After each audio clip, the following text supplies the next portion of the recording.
তুমি চলে আসছো? হ্যাঁ, জানো না শরীরটা খুব খারাপ লাগছে তো তাই বসকে বলে চলে আসলাম। তুমি আজকে অফিসে যাওনি? না, আজকে অফিস থেকে ছুটি নিয়েছি। আর আজকে তেমন আমি কোনো উবারও পাইনি। একটা বিষয় আমার কাছে খটকা লাগছে, তোমাদের অফিসে অনেক মশা, তাই না? মশা? আমাদের অফিসে মশা থাকবে কিভাবে? আর আমাদের অফিসে তো এসি আছে, আর যেখানে এসি থাকে সেখানে তো মশা থাকে না। হ্যাঁ তাই তো, এসি যদি চলে তাহলে তো মশা থাকার কথা না। তাহলে তোমাদের অফিসে নিশ্চয়ই মানে মৌমাছি বাসা করেছে, মৌমাছি আছে অনেক। মৌমাছি? এই, যেখানে মশাই থাকে না সেখানে মৌমাছি কিভাবে থাকবে? তুমিও না পাগল হয়ে গেছো পুরো।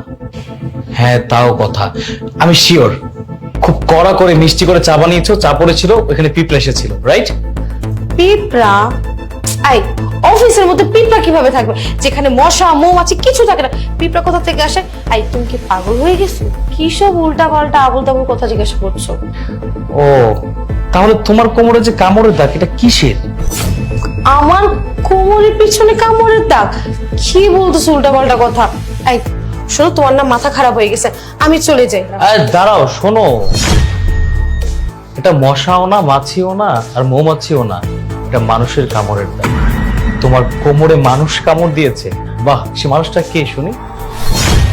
হ্যাঁ, মনে পড়েছে, কামড়ের দাগ, তাই না? আমার ফ্রেন্ড সেলিমা। সেলিমা আমাকে কিছুদিন আগে কামড় দিয়েছিল।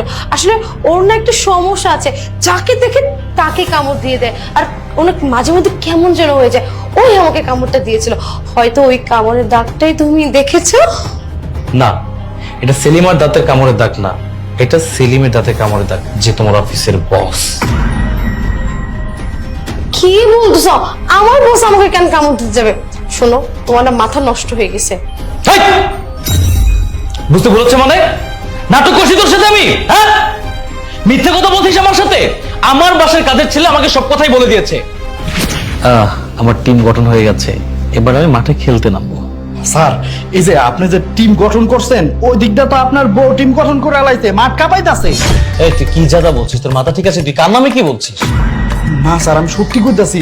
ওই যে হ্যার বস আছে না, এই বসের নাম কি জানো? সেলিম স্যার।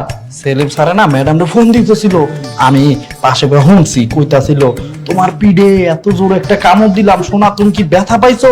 তারপর আর কইতাছিল তোমার যে লাভ বাইট দিলাম, মানে চুমা দিছে, এটার বলে লাভ বাইট কয়। হে না পাশে বসে কথা কইতেছে, আমি সব ভুলে লাইছি। সেলিম স্যারের সাথে একটা চক্কর চলতেছে স্যার, বিশ্বাস করুন স্যার, আপনার বউ মনে হয় বাজে পথে গেছে গা। দেখ, আমি কিন্তু অনেকক্ষণ যাবত তোর কথাগুলো সহ্য করছি। তোর কাছে কোনো প্রমাণ আছে যে তোর ম্যাডাম এগুলো বলেছে, এগুলো করেছে? প্রমাণ তো নাই, আমি তো নিজের কানে শুনছি।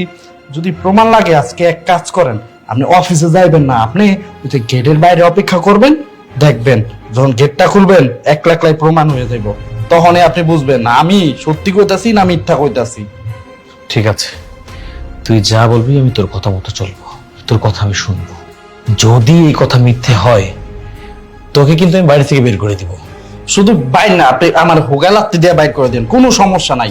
ঠিক আছে, তুই যা বলবি আমি তাই করবো, যা। ঠিক আছে স্যার।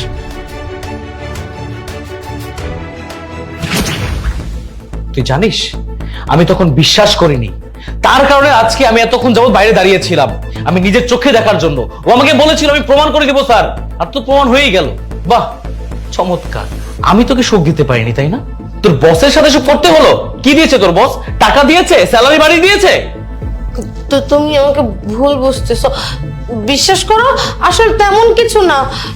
আশিক, আমি তোকে কথা দিচ্ছি, আজকের পর থেকে আমি আর ওই অফিসে যাবই না। তাহলে তো তোমার কোনো সন্দেহ থাকবে না, বলো? আর আমাকে প্লিজ ক্ষমা করে দাও, আমার ভুল হয়ে গেছে। ক্ষমা? তোকে?